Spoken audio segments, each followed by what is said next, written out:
Swing and a drive. Right field and deep. Back goes Aquino. It's got a chance. Gone. Get out the tape measure. Long gone. Fly the W! Cubs fans, it's time to fly the W with Dustin Rhodes and Paul Crawly Jean. You are listening to the Fly the W670 podcast, episode 36 of season number 3. Cubs, just mediocre against the Mets. Don't forget to listen, download, review. Most importantly, subscribe to the podcast. Follow us on the socials, Fly the W670 on Twitter, Instagram, Fly the W on Facebook. Email us at flythew670@gmail.com. Crawly, happy Thursday, not a great afternoon for the Cubs after a wild Wednesday night.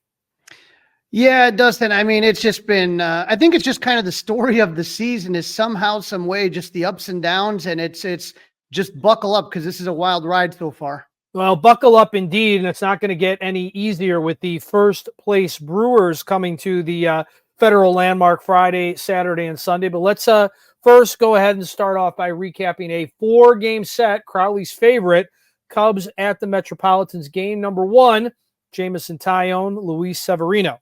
Yeah, I hate 4-game series, and this is exactly why. It looked like a good pitching matchup on paper, Taillon versus Severino, and Dustin, they delivered.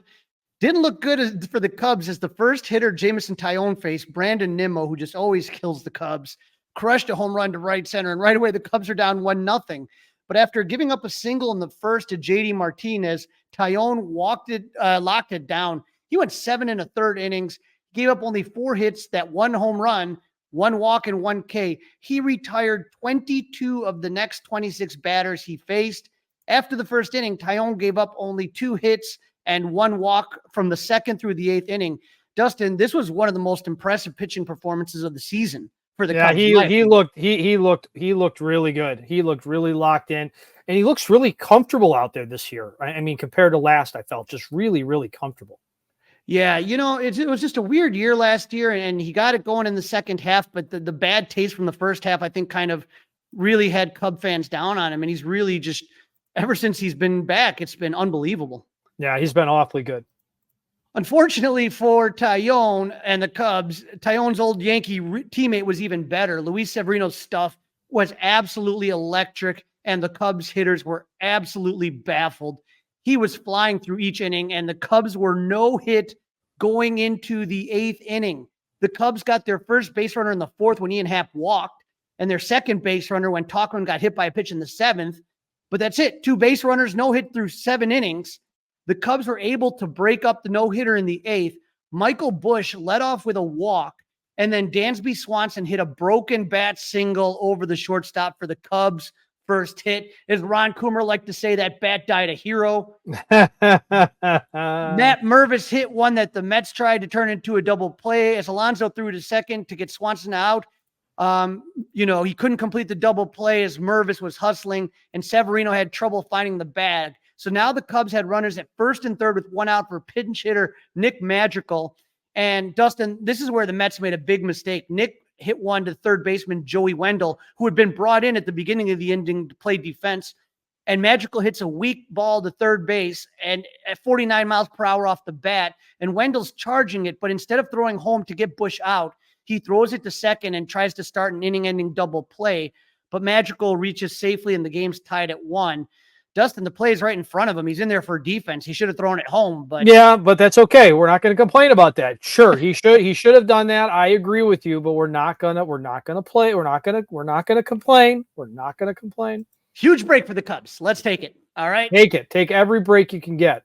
You need it. Taillon comes out in the 8th. He gets the first out before Thomas Nido singled. Mark Leiter came in a day after giving up a loss in Boston. He pitched well to get the Cubs out of the inning. And then on the top of the 9th, Edwin Diaz, Mr. Timmy Trumpet, comes into the game.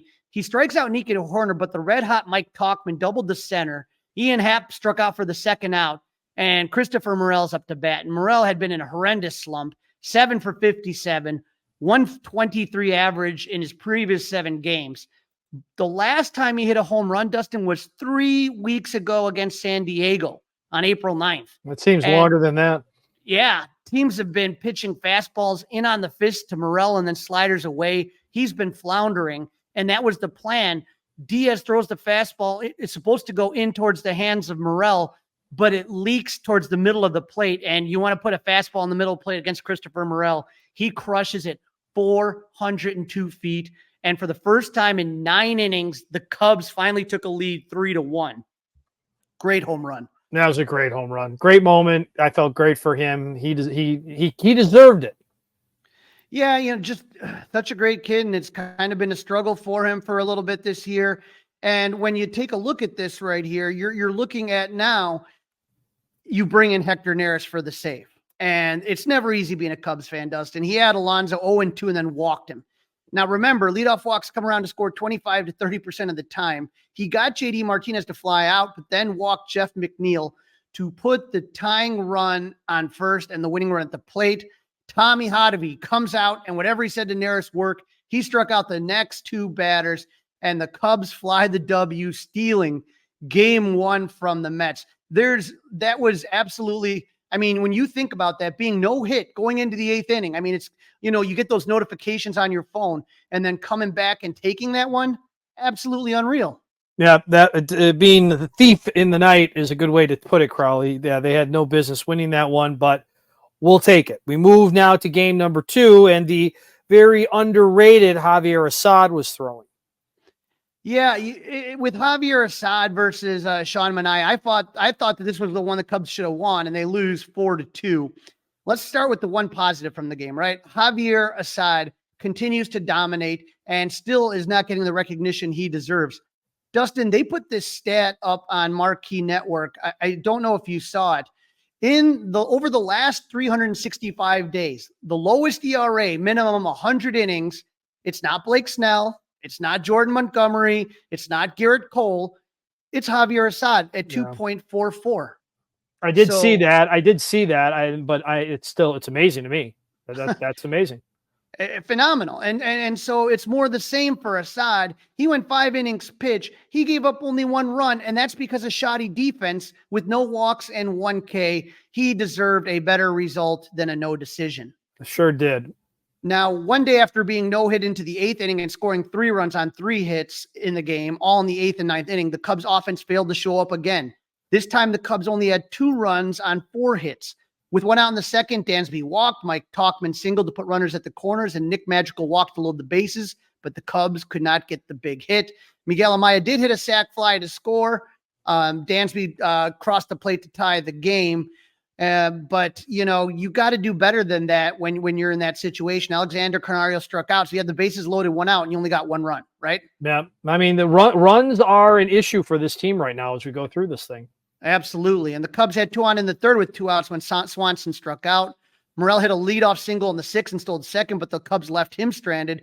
The only extra base hit of the night for the Cubs came in the 9th when Mike Tauchman doubled and would later score on 2 ground outs for the Cubs' 2nd run. So now all 4 runs, Dustin, on Tuesday night were scored as a result of errors. In the 1st inning with 1 out, Francisco Lindor singles, right? And then Amaya catches Lindor leaning, and he's trying to steal second base, and Lindor is now caught. They throw it to Patrick Wisdom, and he's now trying to just run into second, but Patrick Wisdom throws it into the outfield, allowing Lindor to reach 3rd. So instead of 1 out and the runner out at second, you now have the runner at 3rd. Yep. And so Pete Alonso hit a sac fly to put the Mets up 1-0. And so that shouldn't have scored. Then with the score tied at 1 in the 6th, Adbert Alzolay comes in for Assad. And we'll talk about Adbert in a little bit, but he gets Pete Alonso to pop out. Now, then JD Martinez reaches on a throwing error by Dansby Swanson, his 4th error of the season. Adbert gets the next batter, Jeff McNeil, to fly out. That would have been 3 outs, Dustin. And for a guy that's just struggling so much, you just got to get out of the inning. Instead, Tyrone Taylor singles, and then DJ Stewart hits a 3-run blast to right field to give the Mets a 4-1 lead. For Alzolay, that was his 5th home run he has given up this season. So the lack of offense, awful defense, and a struggling bullpen all contribute to this loss. Dustin, you guys had Tommy Hotovy on the Mully and Haw show, and he talked a little bit about Alzolai's struggles. Here's what he had to say. I mean, I think anytime a guy goes through a rough patch, has some struggles, there's always something going on, right? There's always something you can kind of point your finger to and say, okay, if we can fix these things or address these things, we feel confident he's going to get back on the right track. And, we were able to identify some things a little earlier in the year mechanically with Adbert that we felt were affecting his pitches. And he felt like he wasn't seeing some of the same shapes, that he was used to seeing in the past. And, we took that, worked on it and felt like we've addressed it, and he's in a better place feeling there. Now, honestly, it's just about going out and gaining confidence. And one thing you do when you have guys that struggle, especially when they struggle, back into the games, you try to put them in pockets, in different pockets of the game and in different parts of the lineup that you feel like it's going to be beneficial for them, and it's going to, matchup wise, it's going to help them kind of continue to gain that confidence. I want to stop it right there. He talked about putting them at different pockets of the game and, who you're going to face. If Dansby Swanson doesn't make that error, he doesn't face Stewart, who's a left-hander. And that's always been Adbert's issue. He's struggled throughout his career against lefties, but they put him in that situation so he wouldn't have to face a lefty. And if it wasn't for that error, who knows what had happened. But a lot of woulda, coulda, shoulda, right? A lot of woulda, coulda, shoulda right there. But you can't just melt down because the defense behind you fails you, or go to the bull. If you can't get it done, then go to the bullpen and get them out of there. Right? I think people kind of make this more simplistic than it really is. You can't just keep yanking guys out of there, getting guys warmed up, right. I know, and putting them in there. You can't keep taking guys and putting them up and down, up and down. Every time something happens, I get it on my Twitter 1,000 times. Send the guy to Iowa. No, it doesn't work. Well, I'm not. Yeah. I don't know about that. I mean, they're also not in a position to send the guy to Iowa because they're down a couple of guys. If they were fully healthy, you might be able to get away with that, but not right now. I'm just saying that you need your Gold Glover to play defense. Alzolai's in a little bit of trouble right now, and he doesn't have the mental health space. That was the spot to do it, and the defense let him down. That's all I'm saying. No, they did. It definitely let him down. And I don't know if it would have been any different had somebody else been at first base other than Patrick Wisdom right there. Yeah, don't know. But we get to, I thought that throw was low and away. I know some people were down on Wisdom. I think the one in the first inning was his fault. That was a bad throw. It was away, it was tailing, and it was bouncing. That was a difficult catch to make. That now, if you have a Gold Glove first baseman like Anthony Rizzo, which we haven't had in a while, then yes. But if you're just talking even about, I think even a league average first baseman, I don't think they make that play. All right, so the series is now 1-1. We move into Game 3. This was Wednesday evening. Shota Imanaga making his debut against the Mets. And funny, before the game, heard that he felt like he knew where he was because it looked like Spider-Man out his window. Yeah, it's where they shot the movie Spider-Man. So, when you talk about a superhero, you can't find a better one right now than Shota Imanaga. The Cubs struggling offense scored 3 runs on Monday, 2 runs on Tuesday, and on Wednesday, they scored only 1 run on 5 hits. Going the wrong way, Dustin, 3-2-1. And so Nico led off the game with a double. Talkman draws a walk, but the Cubs couldn't advance the runners and stranded them both. There really wasn't another threat until the 5th inning when Matt Mervis led off with a double. He advanced to third on a wild pitch and scored on a 1-out sac fly by PCA. I love the fact that PCA made contact there. The Horner double in the first and then the double in the 5th by Mervis were the only 2 extra base hits the Cubs had. They allowed Jose Butto to go 6 innings, who he only gave up the 1 run on 4 hits with 2 walks and 6 Ks. So the offense, again, not to be found. Lucky for the Cubs, Shota Imanaga was on the mound, and he continues to dominate. 7 shutout innings, gave up 3 hits, 1 walk, and 7 Ks. Our buddy over at Marquee, Chris Kompka, had a couple of interesting tweets right here. MLB ERA leaders, minimum 25 innings pitched. Shota Imanaga at the top of the list, 0.78 ERA. Ranger Suarez, Jose Barrios, and former White Sox Reynaldo Lopez round out the top 4. And then how about this for how important he is to this rotation? The Cubs have had 8 starts of 6+ innings pitched this season. 8. Imanaga's had 4. Everyone else had 4. And the only reason Imanaga doesn't have 5 is because of the rain out. Because of a rain delay and he got pulled out from the game. Yeah. Yeah. So unfortunately, Dustin, for the Cubs, Imanaga cannot go 5 innings every start, so they have to turn it to the bullpen in the 8th. All they need to do is get 6 outs. Easy peasy, right? But no, that's a tall ask right now. It's supposed to be. It's supposed to be. First out of the pen, Mark Leiter, who got Brandon Nimmo to strike out, but gave up a single to Brett Beatty and then walked DJ Stewart to put the tying run at second. His day's done. Yency Almonte comes out and struck out the next 2 batters. I thought he was really good, missing bats on that one. Then we go to the 9th and Hector Neris. Now, Heart attack, Hector. Heart attack, Hector. I'm going to say this now, Dustin. You know, people say, well, he's getting the job done. It's not sustainable. It is not sustainable the way he is walking guys and the contact that's being made off of him. It's a matter of time before he blows his first save. He got the first out, but then hit Pete Alonso to put the tying run on the base. Then JD Martinez crushed one to center. PCA made it there, but it bounced in and out of his glove. I think if you ask PCA, he said he should have made the catch. Either way, you should have made. Okay, we got to get into this. Do you want to get into this or not? Sure, go ahead. Okay. So, does anybody else get there? Does Tauchman get there? Does Bellinger get there? I don't think they go there. Maybe Bellinger as quick as PCA. PCA gets there quicker than both of them. Okay, so he got there. That's half the battle, right? He got there, but it hit his glove.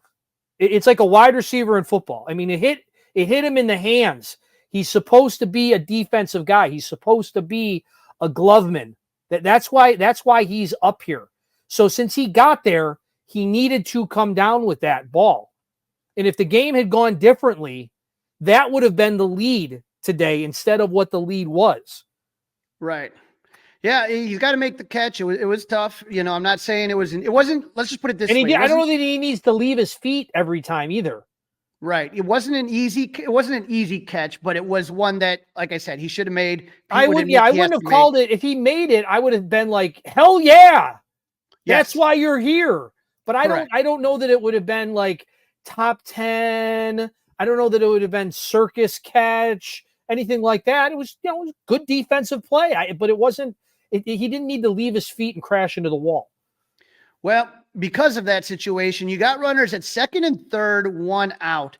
And Dustin, I thought, I listened to the call on TV. I listened to the Cubs radio call of it. But to me, Gary Cohen's call from SNY in New York was really an interesting call. And here's how they called the final play of that game. 1-2 coming. And McNeil flies one toward the left field line. Tagging up is Alonso. Half moves over, makes the catch. Here comes Alonso. Here comes the throw. It's cut off front of the plate. He's out! Okay, watch it bounce, and it goes up. And then it'll slap down again. Does the tag go on first? So close. It is so close. Well, if the call is upheld, the game's over and the Cubs win. This one will be as difficult to parse as any call they'll make all season. It's gonna take a while. 2 calls on the field. Blocking is confirmed. There is no blocking. After review, the call of out on the field stands. Runners out. So the Cubs win the game. So it was a really great call. What ends up happening, and I'm not going to mention David Haw in the Boston game, but it's very similar, is you got guys at second and third, and the ball's hit to Ian Happ, who's kind of in, I'd say, mid left field, not deep, not shallow. He gets the ball, he throws it to Magical, who throws it to Amaya. Really nice replay there, or throw there, relay throw. And you get the old 7-5-2 double play. Now immediately, Mets the old 7-5-2 right now. Carlos Mendoza, the Mets manager, comes out and challenges the play with 2 different objections. One is if Alonso beat the tag. The other, whether it was he was given a proper lane, and the umpire ruled for the call on the field in both cases. The run did not count. The game is over. But Dustin, let me just break this down really quick right here. The Cubs lucked out on this one. Number one is that great call again by Gary Cohen and Ron Darling. And Ron Darling was right when he explained, no offense, but Pete Alonso can hit home runs. He's not a base runner. That slide was awful. It was a belly flop, and he kind of bounced. And when he bounced, his arm went up, and Amaya got the tag on him. So the tag call was correct. But baseball, before every season, they issue kind of updates on the rules. And this is what was issued before the season started. They sent pictures, 3 pictures. The following Examples. setups, are illegal without possession of the ball and place the catcher in jeopardy of violation. You cannot have the foot on the foul line or home plate. You cannot be straddling the foul line. You cannot be in foul territory or straddling home plate. So that first one, and if you're watching this on 670 The Score YouTube channel, says the foot cannot be on home plate. And so Miguel Amaya, his foot was on home plate. He gave the runner a lane. But it's behind. But to me, it's in the back of home plate. It's not in the front of home plate. So the runner has part of home plate to get to. It's not blocking it. It doesn't. In all of these examples that you just showed, and this is great. This is great. The catcher is in front of the plate. The runner has nowhere to go. But you're saying, so by the letter of the law, it should have been blocking. On the letter of the law, it should have been blocking because his foot was on home plate. That's the letter of the law. Is he has to be in fair territory in front of home plate. Well, he is in fair territory. But he's on home plate. He has to be in front of home plate. But okay. That's the rule. I'm just saying if it would have gone the other way. See, and it's funny. It's funny. I said it shouldn't have been blocking, but I also said that the polar bear was safe. See, and I think it's the other way. But yeah, and again, it's interesting. That's what's interesting about this. But I'm just surprised. New York also came out with a statement and said that it was the trajectory of the throw and the ball that put Minaya in that bad space. Right. No doubt about that. But based on their rules, he shouldn't have been on the plate at all. But hey, we'll take the win again. Another freebie. Take the win. I don't know if it was a freebie. That took a heck of a lot out of them. It took a heck of a lot out of me and was quite the conversation piece this morning on the Mully and Haw show. So the Cubs have a chance to win the series this afternoon. The Mets have a chance to split the series this afternoon. And Ben Brown had the ball this afternoon. Yeah, the Cubs offense was desperate to get jump started, and they had a chance to score some runs in the second. Michael Bushwin hit a 1-out double. Patrick Wisdom walk. Nick Magical reached on a fielder's choice. They were trying to get a double play. Wisdom was safe. You got bases loaded, 1 out. PCA grounded out, so that was 1 run, 1-0. But Yan Gomes popped out to end the threat. We kind of figured Yan Gomes was due for some regression after last season. But the Cubs were finally able to put a crooked number up. In the 5th, with 1 out, Nico single. Talkman lined out for the 2nd out. Ian Happ drew a walk. They executed a nice double steal, but it wasn't necessary as Christopher Morel hit his 2nd home run of the series to put the Cubs up 4-0. Ben Brown was looking for a bounce back from that rough start against Boston. I thought he looked a lot better. You didn't see the hard contact that you did in his previous start.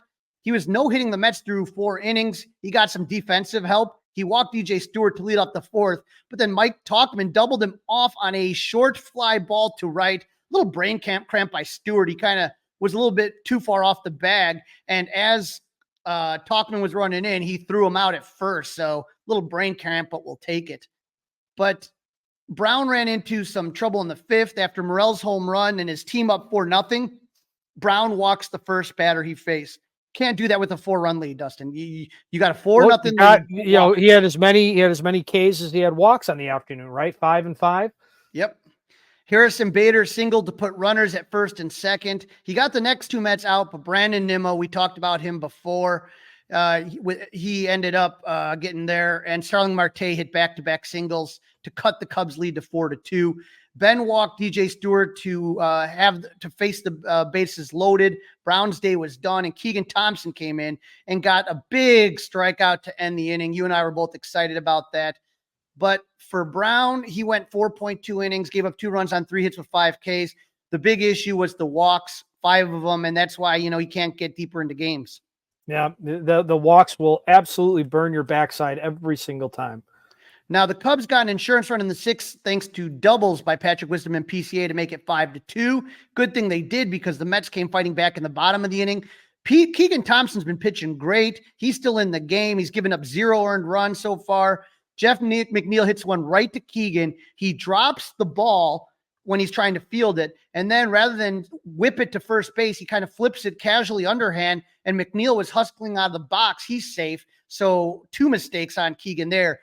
Dropping the ball and then not dropping it. Yeah, dropping it was tough. That double clutch, if you will. Right. And then after that, he struck out Brett Barty, but Harrison Bader singled to put 2 on for pinch hitter Francisco Lindor. It's his flu game, right? Yeah, the Lindor flu game. wasn't supposed to play. Mhm. He's got the day off. He doubles to score both runners. And now all of a sudden, this situation gets kind of off the rails. Keegan gets the second out. Counsell went with a lefty, Richard Lovelady, a.k.a. Dick Lovelady, to face the lefty Brandon Nimmo. Nimmo is going to double to tie the game at 5, Dustin. So very frustrating there. You had a lead of, I mean, we talked about it earlier. You can't just, it's like they fell in love with Keegan in that spot. And it was just one, like 2 batters too long, right? It just seemed like it was right there for the taking. And then it all went south. Right. You had leads of 4-0, and then you had leads of 5-2, and now you're tied at 5. And so it's a battle of the bullpens. I thought that I thought that Yency Almonte looked good again. He went 1 inning. Hector Neris looked okay this time. No heart attacks. He got a strikeout. Daniel Palencia is in the game, and when Daniel comes into the game in the 10th inning, that's when things kind of get really interesting. I thought that he really had some good stuff in the 10th. He was 100% dealing, and you have the Cubs couldn't score in the top of the 10th. I know in the top of the 10th, though, you had Christopher Morel. He's at second base. He steals third base with 1 out, but then he flies into it. Patrick Wisdom hits kind of one to shallow to mid-right. Starlin Marte throws Morel out at home, and so the Cubs do not score with the Manfred man. I didn't agree with that, by the way. I didn't agree with it going on that. You didn't like the Willie Harris send? No, I did not. Yeah, it's tough. You hope. I know it's easy to say now. But I didn't like it. Now, Daniel Palencia comes in the bottom of the 10th. You got a runner there, and Pete Alonso grounds out to Nico Horner, so the runner does not advance. Jeff McNeil lines out. And then Brett Bailey strikes out the final pitch, 101 mile per hour. Yeah, he was throwing some gas. You get to the 11th, and you got a runner at second, Patrick Wisdom. Nick Magical doubles to make it 6-5. And Dustin, all I kept saying is just get that next run in, just so you have a little cushion. Because 1 run when you have the Manfred man is nothing in extra innings. Right. It really is. And so, especially if you're the visiting team. And so Dansby Swanson, who got some rest, which I thought was a smart move by Craig Counsell, he comes in and he strikes out for the first out. But Dustin, I am so sick of these umpires. It was a terrible call. I was in the car at that point. Coombe went after him. Just awful, brutal call. He was called out on 4 strikes, but 3 of the strikes that were called on him were not even close to being in the zone. And so this umpire today was just awful, and I just cannot wait. I don't understand what the wait is to get the challenge system in. Get it done. You got the technology. Freaking use it, Right. Have the technology, use it. Yep, I agree. So Gomes grounds out to third, and then they intentionally walk Nico Horner. And then what ends up happening is that you have a play where Mike Tauchman singles. Nick Magical is trying to score. He is out on the throw home. So in the 10th, you had a runner caught home, and in the 11th, you had a runner thrown out at home to end the inning. Yep. And so that takes you to the bottom. What's the old one? Don't make the third out at home plate, right? Right. It's tough in these situations, in these extra inning games with the Manfred man. And then you get to the Manfred man is Brett Bailey to start the inning. And unfortunately, Daniel Palencia was not as sharp. He hits Harrison Bader with a pitch, which, hey, I don't mind because I hate Harrison Bader. But then Francisco Lindor doubled on a ground ball. That was a walk-off right there, Dustin. And when you take a look at Francisco Lindor, who just came in, like I said, to pinch hit, he just had a day, 4 RBIs on 2 at-bats. Yeah. So two doubles, 4 RBIs. He really just killed the Cubs. Cub killer. Yep. You thought you'd put him in the rearview mirror the other day, but nope. In the last 17 innings, Dustin, 17 games, dating to April 14th, Cubs starters have thrown the 4th most innings in the National League with 90.2 compared to the first 14 games when they were dead last in that category.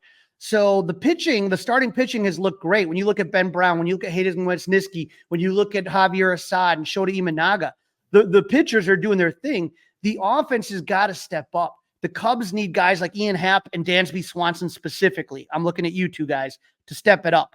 There's a lot of young kids in the lineup because of injury, and it's hard to expect them to carry the load. Dustin, the defense has to step up. We need to talk about this. This is a team that has 4 Gold Glovers on it: Nico, Dansby, Cody, and Ian Happ. It is built for run prevention. Now, obviously, Cody's out, with injury, but the other 3 Gold Glovers have not looked impressive. Morel's shaky at third, and Bush is struggling, making picks out of the dirt at first. Nico Horner leads the team with errors with 5, 4 at second and 1 at short. Dansby's next with 4 errors, followed by Morel with 3, and then Amaya and Bush have 2. There's other plays, Dustin, I thought should have been scored errors, but were scored hits. But this team is, with this bullpen, it needs the defense to really step up. And again, I need Ian Happ and I need Dansby Swanson to start hitting the ball. Yeah, he's got to be better. And if he's not going to be like Gold Glove God at shortstop, he's got to be better at the plate. Absolutely. You are listening to the Fly the W670 podcast. It is season 3. It is episode number 36. The Cubs, mediocre against the Mets. In this segment, we continue our Down on the Farm feature as Brendan King, the broadcaster of South Bend Cubs, talks to a young South Bend roster and tells Crawly and I about the fun promotions that they have. You got to head down to Four Winds Field this year. Joining me now on the Fly the W podcast as we continue our segment Down on the Farm, we head to South Bend where we run into our old friend Brendan King, BK, from the South Bend Cub, your announcers. How's it going, BK? What's up, Crawly? Always great to be on, first of all, and even better to be talking Cubs baseball with you again after a long winter. Yes, sir. And I got to tell you, it is 0-0 Cubs Mets right now. There's been a lack of offense, but no lack of offense for South Bend today. A 9-3 victory over the Lansing Lugnuts. That had to have been a fun one to call.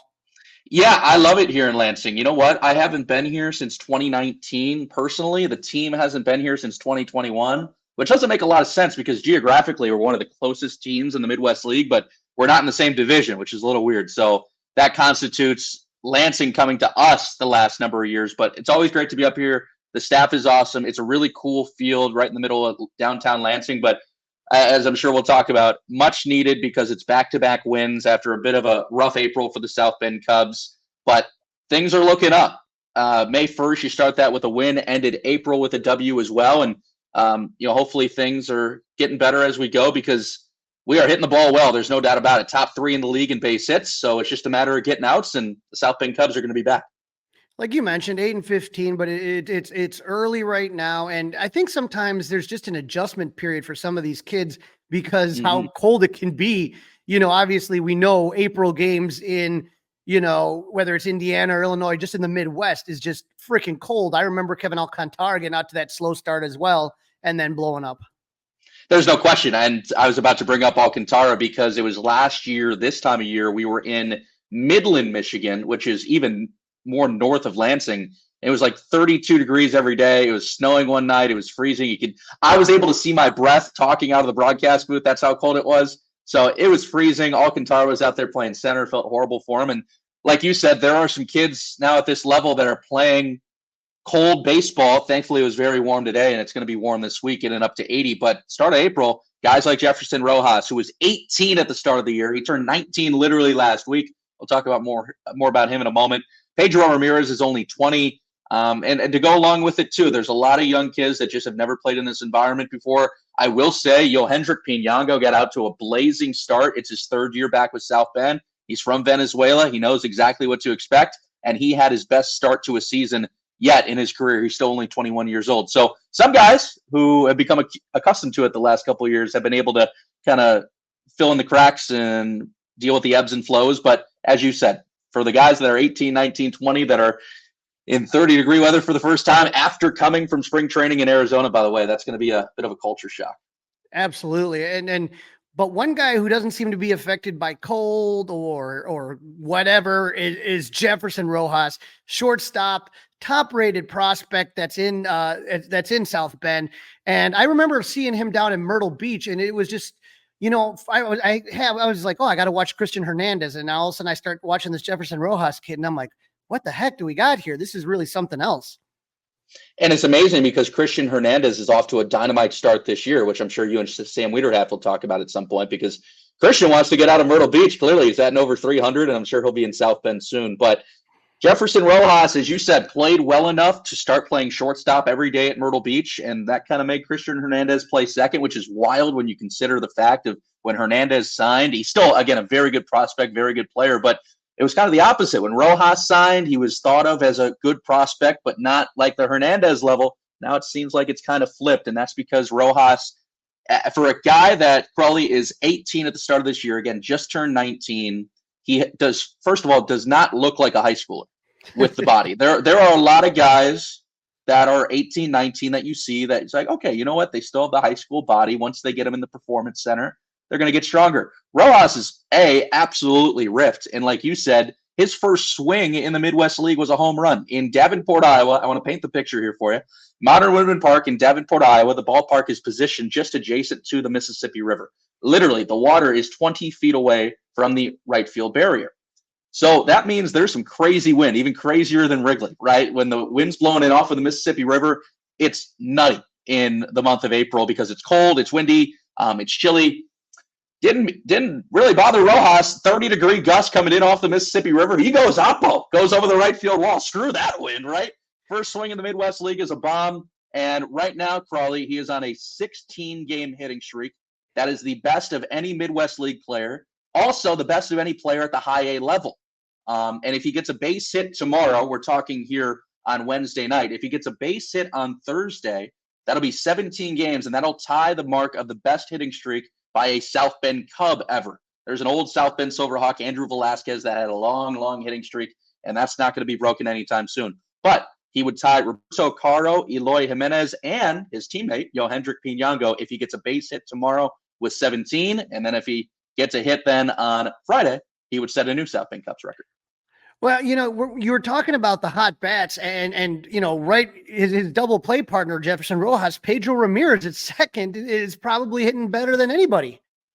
He's batting 500, Crawly, over his last week. He is now going to be 19 for his last 31 at the plate. Guy is ferocious, 20 years old. He's a switch hitter, which I really like. He hit 8 home runs last year with Myrtle Beach, so he does have power. But I'm not really concerned about any sort of power for him because he's finding a home right now in the 2 spot of the South Bend order. He's on an 8-game hitting streak as of today. And again, like you said at the start of this, we won 9-3 today. So there's a lot to update in the box scores and the game notes of guys continuing streaks. Actually, 7 of the 9 guys, Crawly, in the lineup today, extended hitting streaks of some sort. So like you said, the bats are hot. Pedro Ramirez, he can hit for power. I love his contact ability, but I think what I really commend him on most is from both sides of the plate, and this could be very difficult as a young player. When you are learning how to be a switch hitter at a higher level, it could be difficult to kind of master the same concept of hitting on both sides. He loves to slap the ball the other way, whether that's from the right or left side, so he can use third base as a lefty, he can use first base as a righty, and that constitutes that he's a pretty professional type dude that can really hit. Now, the thing I like about this South Bend team is you do have a lot of new faces, but you also got some veterans on the team, which I think helps out. You mentioned Yohendrick Pinango, Fabian Petrus, Casey Opitz, Parker Showers. So you got some guys that are back. But one guy that, we're always kind of looking at, 2020 first-round draft pick Ed Howard, trying to fight for time a little bit at second base. How's Ed looking so far? Yeah, and this is a question I get a lot, and rightfully so, because Chicago loves their own, right? And that's Ed Howard, Mount Carmel kid, one of my rival high schools. So I've gotten to know Ed over the last number of years. Crawly, if I'm really being honest with you, it's Ed still getting over exactly what happened a couple years ago. Not mentally, because he's 100% in it. It's just, it was such a harmful and demoralizing injury. Crawly, there are guys that never came back from the injury that he had. And here's what I like to say. He's only 22, and he has missed 2 full years of service time in his career. He's missed a full year due to COVID. He's missed a full year due to the hip. So that would mean Ed has the experience of a 20-year-old, which you can't make up lost experience. I'm well aware of that. But he's 22. He had a big triple today, which I really liked out to right center, slapped the ball the other way, went off the wall, which is very tough to get to here in Lansing because the gaps are very, very deep because the soccer team shares the stadium with the Lugnuts. There is a soccer team that plays in the outfield grass, so it's quite wide, the gaps, because you got to fit a soccer field in there. I like where Ed's head is at. I like where his body is at. He's absolutely ripped.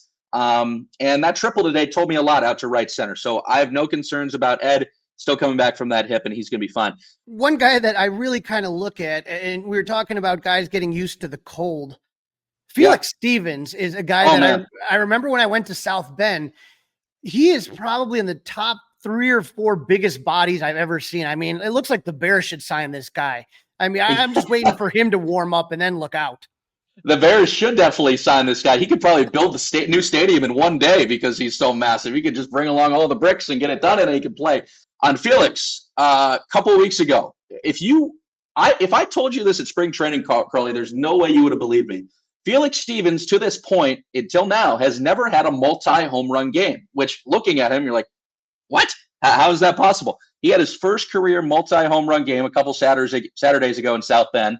First one, laser beam off the batter's eye in South Bend, which that's difficult to do. But even what's harder to do is driving a ball, Crawly, you've been to South Bend before, over that bridge in right center that connects the center field concourse out to the performance center. Felix, as a righty, by the way, hit one over the bridge in right center. I have never seen a right-handed batter do that. I've seen Matt Mervis do that. I've seen Owen Casey do that. But they're lefties. Never seen a right-handed batter do that. It was his first career multi-home run game. And that was a grand slam, by the way.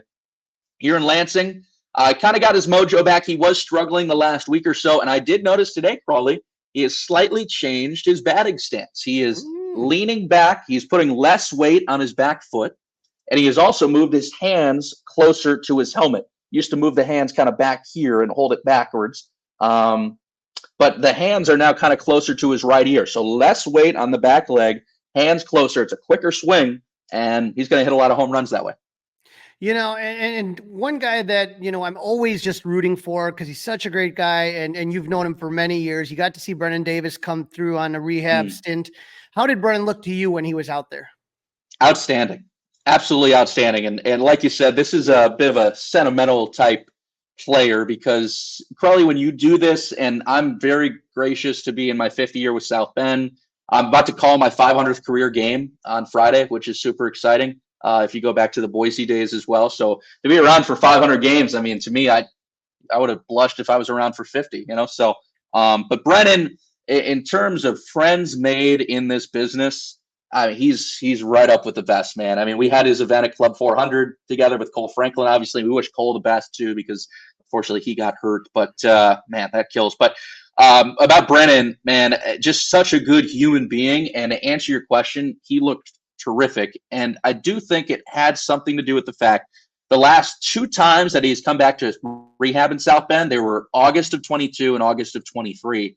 Here in August of 24, he didn't miss much time from spring training. I think he only had about a week and a half off. So he came back and looked super comfortable in his ability of taking pitches, waiting for his pitch, and driving the ball. In August, the last number of years, you could tell that he had been on the shelf for a while, where he was it was all about getting timing back. The timing wasn't there, and it was just a matter of getting that. Here, timing was there, and it was a matter of, okay, you're gonna make a mistake with a fastball, and I'm gonna punish you for it. And that's exactly what happened. He looked fantastic. Thought he had a great feel for the strike zone. Saw him play right field once as well, and good to see him back at AAA. Now let's kind of go to the pitching side, which hasn't really caught up to the hitting side yet. When we look at the starters, you got Drew Gray, and he's someone that's interesting to me. He's a 2021 third round pick, but a good lefty. What are you seeing out of Drew Gray so far? Like him, first Midwest League inning in Davenport, Quad Cities on opening day. He struck out the side in his first high A inning, finished that start with 6 Ks. And you'll like this, Crawly. He is wearing number 34 in South Bend, which may remind you of another big lefty that we love and know in Chicago Cubs heritage. So that guy was pretty okay. Drew Gray, tall, slender lefty. He's going to grow into that body. He's still only 20. Like you said, he's a Tommy John patient, so he's still kind of getting over that. He has yet to go over 3 innings in South Bend, which makes sense. I mean, that's usually the benchmark for a Tommy John guy. But I really like two variations he throws of his breaking ball. He's got a sharp fastball, developing changeup. And for me, Crawly, a lefty can really take a jump. And just like the other number 34 that we know, when a lefty masters a changeup, ooh, baby, he's coming. And I think Drew Gray's right on that track. His pitching coach here in South Bend is Bruce Billings, former big leaguer with the A's and the Yankees and the Rockies. So you get some big league experience there. And I like what I've seen. Kind of just a matter of controlling the zone, maybe a little too many walks, but that'll happen with a young guy. But I really like his start in Davenport on opening day. Same case with Rojas, who homered that day. It was freezing. Wind was blowing in straight at his back. Not an easy night to pitch, and he made the most of it. Yeah, and it's hard when these guys are coming back from injury to really, for them to kind of really get into a comfort zone, get in their routine. One of the guys that's coming back from injury, he was our first guest ever, our first player guest on Fly the W, is Tyler Schlafer. Schlafe, man, it's awesome to see him because he had pitched in South Bend in 2022. He made his high A debut with South Bend and immediately needed Tommy John surgery. Talk about a bummer because we went on to win the championship, of course. And I think about that starting rotation, Crawly. Luis Devers, Cole Franklin, Porter Hodge, add to the list. Imagine if Tyler Schlafer was a part of that. I mean, we won the championship. We might blister through the Midwest League Championship at that rate because this is a kid that throws hard. He's still only 22. And what's funny, I talked about this earlier with Mount Carmel. Mount Carmel, not nearly the rival of Lincoln Way East that Homewood Flossmoor was. I grew up playing at HF. So he went to Homewood Flossmoor. Big rival from the South Side. Be it, he's a South Side kid, grew up a Cubs fan. That's a green flag. So you always got to like that. And, yeah, I like what he's done. I think Sunday was a huge step, Crawly. He has been the pretty much exclusive Sunday guy so far for the South Bend Cubs because there's a six-man rotation, so it just kind of rolls over, and your day is your day. So Will Sanders has thrown on Wednesdays, and Luis Devers has thrown on Saturdays. It's been Sundays for Tyler Schlafer. And in his start against the Quad Cities River Bandits at home last week, he went the most innings he has since Tommy John. He went 4, was very good with a run allowed. He only walked 1, struck out 2. Hard thrower in the mid-90s, and that's only going to keep getting better because still, like I said, he's only 22. He's got many years now of service time experience, and rooting for that guy because he is a Chicago kid through and through, and that'd be a fun story. You mentioned Luis Devers from that championship team, and he's back and hopefully healthy, and everything's looking good with Luis. Yeah, talking with him, Crawly, this is a pretty cool story because Debbie is one of the nicest and most genuine people I think I've come across in this org. Just every time he sees you, it's a smile, it's a handshake, it's a "How are you, Poppy?" one of those type of things, which is awesome. But Debbie has made a huge improvement on his English. So when in 2022, it was somewhat minimal. He could get by. Last year got better, and now we're having full conversation. So when you are meeting this guy first, and they learn English and they master English and they graduate from the English program, it's almost like meeting them all over again when they know English because you could talk about things that you really couldn't talk about before, which is awesome. So talking with Debbie, he says he feels 100% healthy, but there is a bit of a road back because last year, he got back to South Bend. He did struggle a little bit, but again, that was kind of getting over an injury. I'm pretty sure he struggled with injury over the offseason too. So it's just a matter of getting back. I will say among change-ups in the org, he's probably got my favorite one. It is a vanishing change, low and away that just disappears. So rooting for him because he's a great guy. But if he could get back to half of what he was Crawly in 2022, he was the Cubs minor league pitcher of the year that year, arguably the most dominant right-hander in the Cubs org. He's going to be something special. Even like I said, if he could get back to half of that. Yeah, just a big part of that championship run that South Bend went on. Is there any other arm that you're looking at right now that maybe Cub fans aren't aware of that's not getting all the big press that you kind of look at the stuff and you're like, there's something special there? Well, Brody McCullough starts tomorrow, and Brody was hurt at the end of last year, so he did not make his final start. He's back, came out of the bullpen in his first appearance at Beloit, and then started last week versus Quad Cities. Really, really, really good. Gave up a run in 4 innings. He was fabulous. But I want to talk about the guy that started today, probably Will Sanders, 4th-round pick out of South Carolina last year. Did not make his pro debut last year. His pro debut was opening week this year. He's a tall drink of water, 6'6", slender, lanky, and skinny, but he packs a punch. I mean, mid-90s. He's got 2 variations of the fastball. He throws a slider and a curve as well as a change. Today, probably the best we have seen him. It was his longest career start at 3 2/3 innings. gave up a meaningless unearned run, was not his fault at all. And he struck out 5. So that means over his last 2 starts, he's punched out 11 with only 1 walk, which is huge because he was only able to last less than an inning in his second start because he just walked too many. He's quickly learning after a month at professional ball. So he is a intriguing prospect because I think first of all, he's a physical specimen, throws hard. It's one of those things where like they walk in from the bus when they come in from Arizona and these guys are getting off the bus like, hey, how are you? Good to see you. Hey. And then this guy gets off the bus. You're like, oh my goodness. Like this guy is legit 6'7", and he's huge. And he pitched in some important games for South Carolina over his career. So like the look of Will Sanders so far, remember that name. All right. And what about on the position side, as far as position players? Is there somebody, obviously Jefferson Rojas getting a lot of press, but is there somebody that maybe just is getting overlooked that if people coming down to South Bend would be interested in? You know what? It has been a good start to the year, Crawly, for Ethan Hearn, former 6th-round pick. Hearn is splitting time behind the plate with Casey Opitz. Hearn today probably had his best day as a South Bend Cub ever. He was here last year. Today went 3 for 4 with 3 runs scored, a home run, and an RBI. And he's batting .281. For a catcher at the minor league level, that's outstanding. Hearn had to repeat, Crawly, Myrtle Beach twice. So he was in Myrtle Beach, had to go back. Then he was in South Bend last year, and now repeats South Bend. He's, first of all, probably the funniest guy on the team. If you pull anybody in the clubhouse, he's the funniest dude. We were at Wrigley Field a couple Mondays ago for a team workout, you may have seen. And the great Chris Hagstrom and the great Kaylee Sedlacek, the digital team for the South Bend Cubs, mic'd up Ethan Hearn and Casey Opitz at Wrigley Field. Those videos are coming out soon, by the way. And it was straight up gold. So as funny and as characteristic as Ethan Hearn is, he's having a great start to the year, which is awesome to see because, again, he was a 6th-round pick. He was a legitimate prospect when he was drafted. He still is, but he also catches a solid game. Caught Will Sanders today, liked what you saw. So Ethan Hearn, slowly but surely, getting better. Now, you do have a new skipper in town, Nick Lovullo. I mean, Torey Lovullo's son. It's a great story. What have you seen from him so far as being the skipper of this team? Such a friendly and composed and intelligent guy. He is the youngest manager I've ever worked with. He's a year older than me. So he's 30. I'm 29, which is a little crazy for sure.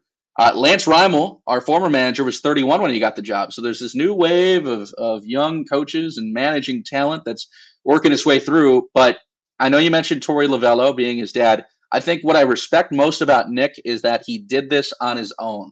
He got to this level on his own. I'm sure there was a phone call at one point from Torey Lovullo as a reference, but there was no Torey Lovullo calling the Chicago Cubs, hey man, can we get Nick in the driver's seat? No.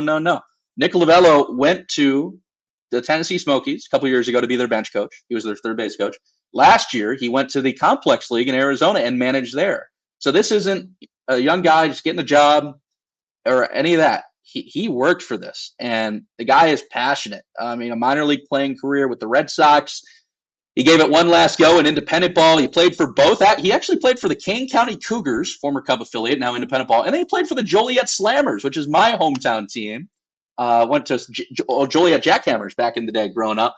Now the Joliet Slammers. So he gave it one more go. And then he was like, you know what? I want to stay in the game. And he's been awesome to work with. And I think what was cool is talking with him at spring training about the Diamondbacks' run to the World Series and about what you kind of study and pick up from your dad as you're watching your dad manage in the World Series. And he's met some awesome people along the way. I know him and Boog are close because Boog was doing the World Series radio and he was interviewing Torey every day. So here's Nick just in the middle of these Boog and Torey interviews. So yeah, he is a really smart dude. I respect him a whole lot. He's been amazing to work with. And, like I said, we're able to relate to one another because we're literally the same age, which is unique to say the least. So I'm definitely not taking that for granted. Now I got to tell you, BK, one of my favorite things about going to visit all the minor league affiliates of the Cubs, and I'm not being biased here, the Cubs have the best affiliates of all, but it's just the creativity when it comes to promotions. And if you've never been to Four Winds Fields, it's such a fun experience. And you guys got a lot of fun things coming up. May 7th, Paws and Claws nights. You can bring your dog to the bar park and enjoy White Claws for just $4. Quite the steal. Thirsty Thursdays are back. Select craft beers for only $4 and domestics for $2. I love that. one of the big fun contests, spin to win. Club 400 came down one time down to 4 wins, and we did pretty good on that spinning the wheel. You could win a TV, and my wife actually won a TV, no joke. May 12th, stainless steel wine glasses for the first 1,000 moms through the gate. I got to tell my wife about that one. And not only that, you have an awesome set of bobbleheads coming out. Kevin Alcantara was the first one. And it's just, it's a lot of fun to go to these stadiums because you guys always just make it enjoyable and put on such a good show. Man, that's credit to the whole team. But Chris Hagstrom works so hard. Kaylee Sedlicek, myself, Max Toma, I think we make a great team. But that's also a big shout out to people like Joe Hart and Nick Brown and Andy Francis, the general manager staff, and everybody that makes it tick in South Bend. Like I said, Crawly, this is my 5th year in South Bend. I've been blessed to be here. It's changed the complexion of my life. I mean, you and I talk about this often, man. I mean, my goal is to get to Wrigley just like the guys in the field. But while I'm in South Bend, I'm enjoying every minute of it. So, yeah, about the promotions, the weekly promotions, our first Thirsty Thursday was on, you'll love this. The first Thirsty Thursday was Notre Dame Senior Day. So every Notre Dame senior came out, and a good 4,500 people in the park, and there were guys doing the 9-inning hot dog beer challenge, guys that got it done, and then at the end, everybody's looking for an Uber, and it's chaos, and you're like, oh my God, what's going on? And then one of my favorite ones that's going to come up, Indy 500 night. As you know, I'm blessed enough to work the race and be part of that coverage. So the Indy 500 is bringing the Indianapolis Motor Speedway, parts of it, I guess, to South Bend, and there's going to be cars and everything. So that'll be a cool display coming up here soon. But I know everybody works hard, especially with the spin to win that won the Golden Bobblehead for minor league baseball for best promotion, and I know that means a ton to Chris. And it's been a pleasure to be under his wing the last number of years. And South Bend's a special place. So if anybody's out there listening right now and Fly to the W or 670 or wherever, it is a bucket list item for sure if you are a Cubs fan. Absolutely. I cannot wait to get back down there. BK, where can our listeners follow your work and keep up with the South Bend Cubs? Yeah, hit me with a follow on Twitter. Thanks, Crawly, at BKingSports. Instagram is Brendan King Show. And you can listen every day online if you'd like. It's WSBT Radio in South Bend. The games are available on the internet every night. And we're finishing up this series in Lansing. Again, big game tomorrow. Jefferson Rojas, if he gets a hit, it'll tie the longest hitting streak for a South Bend Cub ever. And if he gets a hit then on Friday, that would be 18, and that would take a new record, passing the likes of Eloy Jimenez. I'm looking forward to it, BK. I'm also looking forward to seeing you down at South Bend, my friend. Thank you for jumping on. You got it, Crawly. Thanks, brother. Appreciate you. All right, you are listening to the Fly the W670 podcast, Season 3, Episode 36. Cubs, mediocre against the Mets, but they're coming home to beautiful Wrigley Field. Don't forget to download. Don't forget to subscribe. Hey, why don't you leave Crawly and I one of those 5-star reviews? So, Crawly, the Cubs are on the way home as we are recording this, and they are going to be hosting the Brewers. Let's take a look at the standings. Yep, Milwaukee in first place at 19-11. The Cubs are at 19-13. Cincinnati 16-15 in third place, 3.5 back. St. Louis is out of the basement at 14-17. And Pittsburgh, what a fall, Dustin, down to 14-18. Unbelievable. Yeah, it's unbelievable. That's okay. I mean, whatever. Now, as far as the roster moves injury report, Justin Steele made his first rehab start in Iowa on Wednesday. I watched that. You could watch Alex Cohen during lunch. Steele allowed 3 runs on 6 hits in 3.1 innings. He gave up 1 walk and struck out 4. He threw 63 pitches, 41 for them strikes. His first inning, he gave up 3 straight singles. One of them was okay, but the rest were pretty weak singles. After easing back into the swing of things, Steele struck out the 4th batter he faced. Omaha managed 4 hits and 2 runs in the first inning alone, but after that, he kind of locked it in. He gave up 1 run and 1 walk the rest of his outing. Steele said, quote, "I felt like I was a little rusty in the beginning, started getting the rust off as I started throwing more pitches." But, Dustin, because it was a hamstring injury, he was able still to do some arm work, and so he's not, he doesn't have a lot of arm fatigue like you would normally. Right. Yeah, I think his next start should be up here at Wrigley Field early next week against the Padres. And Carter Hawkins hinted to that a little bit today with Mully and Haw. Yeah, and I just think that it really depends on if his body feels good. If there's nothing funky, I think he'll probably be up. Yep. It makes sense. You can, throw your 60 pitches at the Federal Landmark instead of out in Iowa. Now, some other big news. Kyle Hendricks is making his first start today for the Tennessee Smokies. That'll be happening in about an hour from when we're recording this. And then the big news that Cub fans got on Tuesday from the friend of the pod, Tommy Birch, is that number one prospect, Cade Horton, was promoted to Iowa. He is one step closer to Wrigley Field. These are the numbers that Marquis put up. He's pitched 16.1 innings, ERA of 1.10, whip of 0.92, 18 strikeouts to 2 walks. Love the 18-2. I love that. I love 18 Ks to 1 or 2 Ws. That's fantastic. Now, Hawkins did try to tap the brakes on it. So you just said, listen, he's done everything he can do at the AA level. So the next stop is the AAA level. It doesn't mean that he's being fast-tracked to come up to Clark and Addison. No, here's what Carter had to say on the Mully and Haw show about this. A promotion standpoint, especially with guys that, are quote unquote our priority players, the question about whether to promote someone is not typically having to do with our need at the big leagues. It's what's the best environment for this player to continue to improve. And we felt like that was AAA for Cade at this point. We felt like the competition level was going to be a little bit better for him there to continue to help him develop and execute the way that we know he'll need to be able to do to be able to be dominant in the big leagues, which is the ultimate goal. So again, he's going to sit there and as much as we are screaming for bullpen guys, it's about what's best for Cade. And I like that.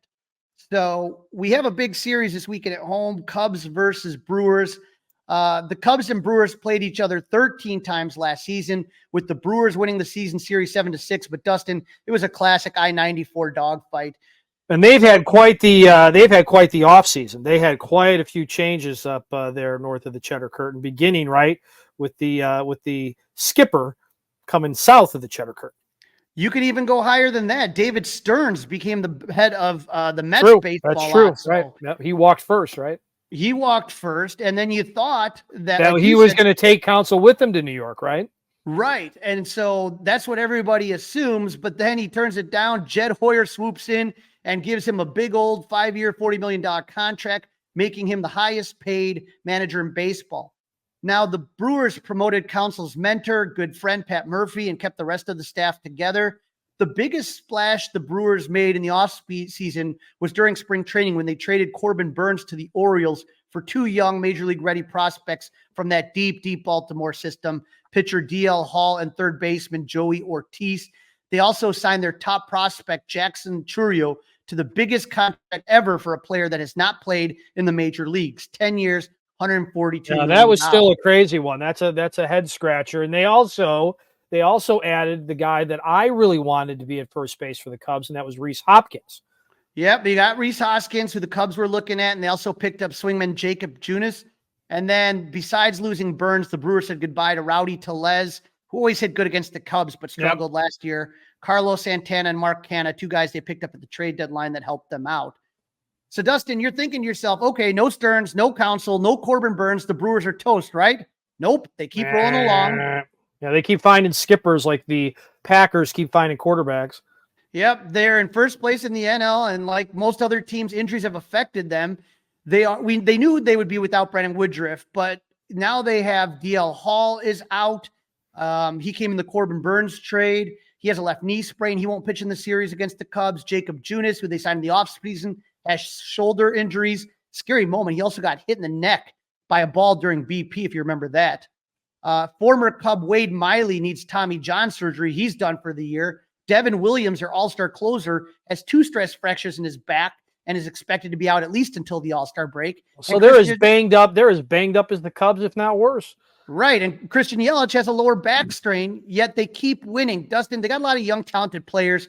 William Contreras can hit like his brother, but he's a much better catcher and framer. They got a bunch of young prospects like Jackson Churio, Tyler Black just got called up, and Sal Frelick. The Brewers just wrapped up a series with the Rays, and it was a wild one. The Rays won the first game 1-0 on a controversial call. Jake Bowers, another youngster, was called up for backswing interference on a strike 3 swing. And so the Rays won on that one. The second night, there's a big fight. Pat Murphy ejected, couple beanballs, words exchanged, and a fist fight. Brewers won that game 8-2. And then yesterday was rather calm. They won 7-1 and took the series from the Rays. But Pat Murphy will not be managing in Chicago on Friday because he has to serve the second game of the suspension. And Dustin, this kind of to me was a little bit shaky. They had a couple guys that were ejected, pitchers, Abner Uribe, who they sent to the minors. So when he comes back up, he's suspended. But I don't think you should be able to put him in the minors before the suspension served. And then Freddie Peralta's appealing his. He's scheduled to go Sunday, but we'll see what happens with the appeal. Yeah, I'm hoping that he misses that one. And as you said, Pat Murphy also won't be on the bench on Friday either, but he will be with Mully and Haw tomorrow at 9:15. Oh, nice. Well, now in game one, where he's not going to be, Hayden Wesniewski's taking on Joe Ross. Hayden Wesniewski made his second start of the season versus the Brewers. Hayden's 2-0 with a .87 ERA. He did phenomenal in his debut against Arizona, coming out of the bullpen, throwing 4 scoreless innings. His next appearance was 2.1 scoreless innings out of the pen against Houston on 4/25. He made his first start of the season against Boston, going 4 innings and giving up 1 run on 5 hits. Rhys Hoskins has 2 at-bats, and Willie Adames has 1, but nobody else has really seen Hayden. Joe Ross for the Brewers. Yeah, he's a veteran right-hander who played with the Nationals from 2015 to 2021. He's thrown a combined 17 innings over the last 2 seasons, none of them at the major league level. He had a second Tommy John surgery, Dustin. You're seeing these guys come back from that, which is wild to me. But the Brewers decided to roll the dice on him. He's 1-3 with a 5.40 ERA in 5 starts. He has 23 strikeouts and 25 innings pitched, but also 12 walks. Now, Dustin, he's been boomer bust. He's given up either a lot of runs or no runs. He's given up 6 earned runs in 2 starts and 3 earned runs combined in the other 3 outings. He throws a slider, sinker, and 4-seamer. Dansby Swanson is 5 for 13 with 2 doubles and a homer against Ross. And Ian Happ is 2 for 8 with a home run. Well, I like how this sets up a little bit. I like the fact that Joe Ross has some control issues. Yep, but hopefully it'll be one of those bad games because he has had some good games. Now in game 2, Jameson Taillon versus Tobias Myers. Taillon is making his 4th start of the season. He's 2-0 with a 1.50 ERA with 9 Ks and 18 innings pitch. He started 3 games. He's only given up a single run in each of those against Miami, Houston, and the Mets. In his last start against the Mets, he went all the way into the 8th inning. Willie Adames is 1 for 8, and Rhys Hoskins is 1 for 4 against Taillon. But both guys, they only have 1 hit, but they were both home runs off of JMO. Willie Contreras is 2 for 5, and Sal Frelick is 2 for 3. Now, Tobias Myers was drafted in 2016. He's bounced around the majors, and the Brewers picked him up after the White Sox released him in 2022. How bad must he be if the White Sox are letting you go? And he only was in Charlotte. He didn't even make it up to that big league club. Myers made his major league debut on April 23rd and gave up only 1 run on 4 hits and 5 innings of work against the Pirates. In his second start, he gave up 4 runs in 5 innings against the Yankees. He throws a 4-seamer, cutter, an occasional slider and curveball, but the Cubs have not seen him before. All right, no problem. I like this pitching matchup as well. Let's move into game 3. We know Javier Assad will be throwing. Is Freddie Peralta going to be throwing in this one? Is he going to appeal? Is he going to miss this start? Will he miss the next start? I wonder. He's appealing it. He's appealing it. It's just a question of when they hear it. Right. So at this point, unless they hear it tomorrow, they probably don't work on the weekends, right? Right. So he's probably throwing on Sunday afternoon.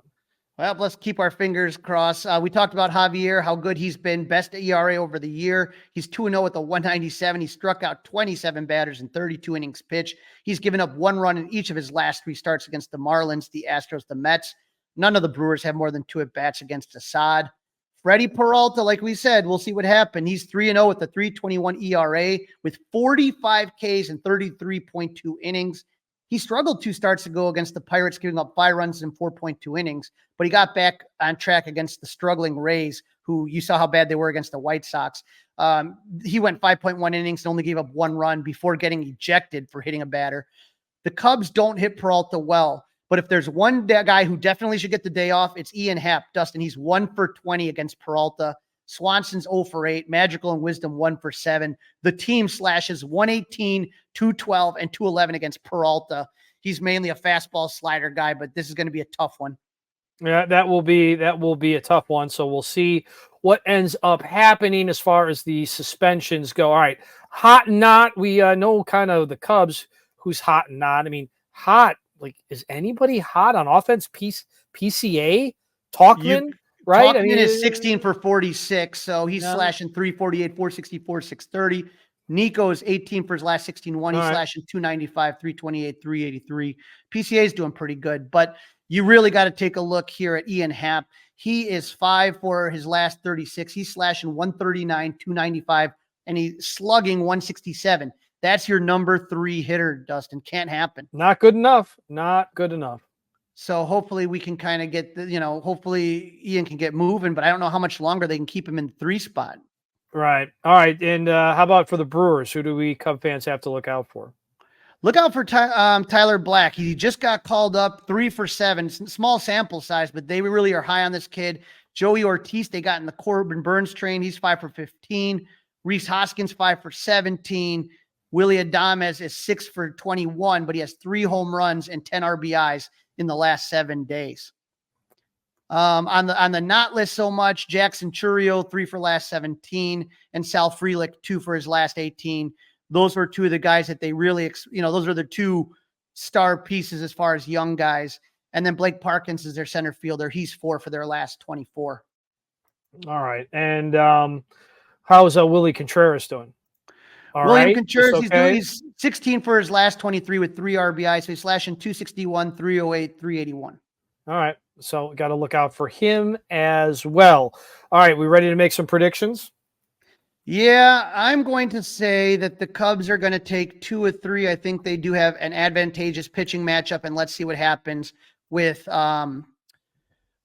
Freddie Peralta. But I think they need some home cooking. They've been gone a long time. It's going to be nice to get in their bed to relax, and hopefully that's what they need. Absolutely. I'm with you. 2 out of 3. I'm not exactly sure. I like the Saturday game for sure. I like the Saturday game for the Cubs for sure. I'm not quite sure about the rest. Really quick, before we sign off on this one, just curious, what do you do this weekend as a Cubs fan? Are you cheering for the White Sox or are you cheering for the Cardinals? Who do you want to win when the Sox go down to St. Louis? I'm always, unless the postseason's really on the line, I'm always going to say I want the Cardinals to lose because it affects the Cubs more. All right, very good. All right, that is a wrap. Don't forget to download. Don't forget to subscribe. Don't forget to listen. Don't forget to follow us on all the socials, Facebook, Instagram, Twitter. You can email Crawly and I. That's right. Send us a note. flythew670@gmail.com. And you can watch us by subscribing to the 670 Score YouTube channel. Crawly, when are you going to be out at Wrigley this weekend? I will not. I will be up in Wisconsin, ironically, this weekend. Oh, the Brewers come to town and Crawly goes to Wisconsin. Okay, I see how it works. But I will be listening to 670 The Score to all the action because I hear Pat Hughes is going to be back, and I'm excited. Friday, Pat Hughes is back. Pat Hughes is back on Friday. Zach did a wonderful job, but it'll be great to have Pat back. Super excited, and I hope everyone can make it down to Wrigley because the boys need our support. Go Cubs! It's all over.